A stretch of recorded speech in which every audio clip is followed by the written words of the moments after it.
তো আজকে আপনাদেরকে কিছু ভুল ধারণা ভাঙার জন্য আমি চলে আসছি।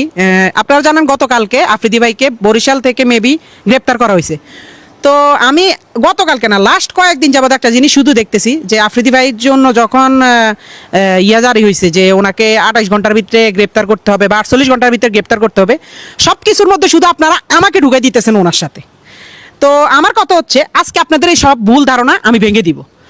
আমার সাথে আফ্রিদি ভাইয়ের সাথে লাস্ট জুলাই আন্দোলনের 1 মাস থেকে 2 মাস আগ থেকেই ওনার সাথে আমার সাথে পুরোপুরি সম্পর্কটা এক ধরনের শেষ হয়ে গেছে। তো সম্পর্ক শেষ হওয়ার পরে আমার সাথে ওনার সাথে ওরকম কোনো যোগাযোগ নেই। শুধু যোগাযোগ ওনার সাথে আমার সাথে জুলাই আন্দোলনের পরে উনি যখন বাংলাদেশে আসছে তখন 2বার ওনার সাথে যোগাযোগ হয়েছে। একবার হচ্ছে ওনার অফিসে গেছিলাম, হ্যাঁ উনি আমাকে ডেকে নিছে। আচ্ছা ওইটা আপনারা ইনশাল্লাহ ওইটার সম্পর্ক আপনারা জানতে পারবেন। এই ছাড়া আরেকবার দেখা হয়েছে ওনার জন্মদিনের দিন, এই ছাড়া আর ওনার সাথে আমার কোনো ধরনের যোগাযোগ নেই, কোনো ধরনের দেখা সাক্ষাৎ নেই। কিন্তু আজকে আমি নিউজ ফিডে ঢুকতে পারতেছি না, আমার পরিবারের উপরে চাপ আসতেছে, আমার উপরে বিভিন্ন ধরনের চাপ আসতেছে যে আমি নাকি তৌহিদ আফ্রিদিকে ধরাই দিছি পুলিশের কাছে এবং উনি নাকি নোয়াখালীতে আমার বাড়িতে গেছে। ভাই আমি নিজে তো জানি না আমার বাড়িতে উনি গেছে। আর এটা যদি আপনারা প্রমাণ করতে পারেন যে উনি আমার নোয়াখালীতে আমার বাড়িতে গেছে বা আমি ওনাকে ধরাই দিছি, তাহলে আপনারা যেই শাস্তি দিবেন আমি ওই শাস্তি মাথা পেতে নিব।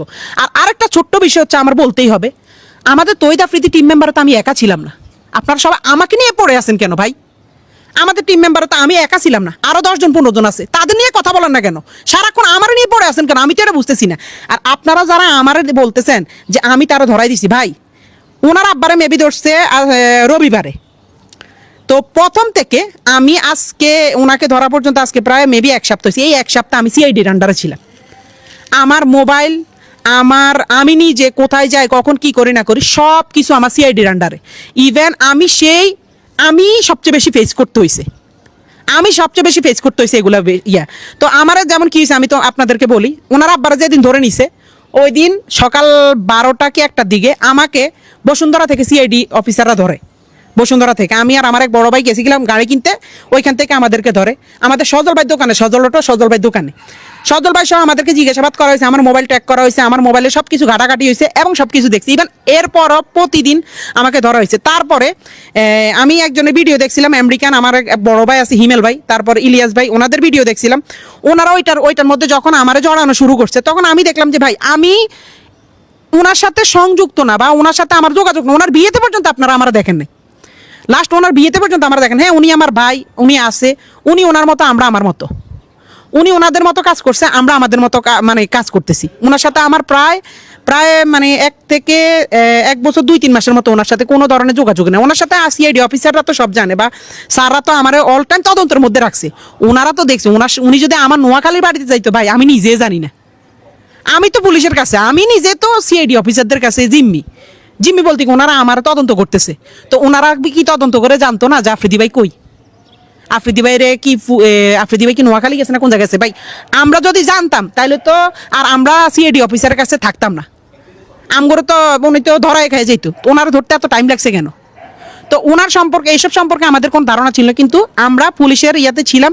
তো পুলিশ দেখছে আমাদের সাথে ওনার সাথে কোনো ধরনের কানেক্টিং নেই, ওনার সাথে কোনো ধরনের কথাবার্তা নাই। কিন্তু বিভিন্ন নিউজ চ্যানেলেরা লম্বা লেকচার পিটতেছে, লম্বা কথা বলতেছে যে তৌহিদ আফ্রিদির চামচা, তৌহিদ আফ্রিদিকে ধরাই দিছে, সে একটা বিশ্বাসঘাতক, সে একটা এটা সেটা। ভাই এসব মিথ্যা বানোয়াট আপনি যে আমার মুখ থেকে শুনছেন, আমার থেকে জানছেন, না জেনে না শুনে আপনি কেন এসব মিথ্যা বানোয়াট কথা বলতেছেন? এসব মিথ্যা নিউজ কেন ছড়াইতেছেন? উনি কি করছে ওনারটা আইন আদালতে বুঝবে। আমি যদি কোনো দোষ করে থাকি আমারটাও আইন আদালতে বুঝবে। তা ওনার দোষ আমার উপরে কেন চাপাইতেছেন? আমার টিমে তো আমি একা ছিলাম না, আমার টিমে আরো 10 জন ছিল। ওদেরকে নিয়ে কথা বলতেছেন না, শুধু আমাকে নিয়ে কেন পড়ে আছেন? আমি কি বলেন? আমি কি একটা ফুটবল যে আমার পাইছেন? হ্যাঁ আমি ফুটবল বুঝছি, আমার পাইছেন শুধু লাথি দিবেন এটা হলে তো হবে না ভাই। আপনি আপনার বিবেককে প্রশ্ন করেন। আপনারা আমার নামে মিথ্যা নিউজ, মিথ্যা বানোয়াট কথা ছড়ানোর তো কোনো লাভ নাই। মিথ্যা বানোয়াট ছড়ায় আপনার কি লাভ হবে? সঠিক তথ্য আমি একটাই বলি, আমি নিজেই আজকে লাস্ট 1 সপ্তাহ থেকে পুলিশের কাছে ছিলাম। ইভেন আমি যখন দেখছি যে আমার বিষয়টা বেশি হয় তখন আমি ইলিয়াস হোসেন ভাইয়ের সাথে কথা বলছি এবং হিমেল ভাইয়ের সাথে কথা বলছি। ওনারা বলতে যে তোমার যেহেতু তদন্ত করা হয়েছে, যেহেতু তুমি নির্দোষ, তো তুমি তোমার মতো। কারণ ভাইয়ার ওই সব বিষয় আমাদের কোনো কিছু ধারণাই নাই। আর অনেকে আমার নিয়ে পোস্ট করছে আমি জুলাই আন্দোলনে 2 তারিখ 3 তারিখ 5 তারিখ নাকি তৌহিদ আফ্রিদির সাথে তাদের মাইটি বেঁধেছিলাম। আরে ভাই আপনাদের কি মাথা সমস্যা? আপনারা কি আমার ফেসবুকে যায় দেখতে পারেন আমি কোথায় ছিলাম, কি ছিলাম? বা আমার নোয়াখালীর ভাই ব্রাদাররা আমার যারা আমার লগের আন্দোলনে গেছে তারা কি জানে না আমি কই আছিলাম? আমি জুলাই মাস, আগস্ট মাস, সেপ্টেম্বর মাস গত বছর নোয়াখালীতে ছিলাম, কারণ তখন বন্যা হয়েছিল, আপনারা ভালো করে জানেন, তখন বন্যার সময় বন্যা হয়েছিল। তো এসব মিথ্যা অপবাদ একজনের নামে, আমার নামে আপনি মিথ্যা কথা ছড়ায় আপনার কি লাভ? আমার এটা একটু বলেন। মিথ্যা বানোয়াট কথাবার্তা ছড়ায় আপনার কি লাভটা হয়? আমার এটা একটু বলেন।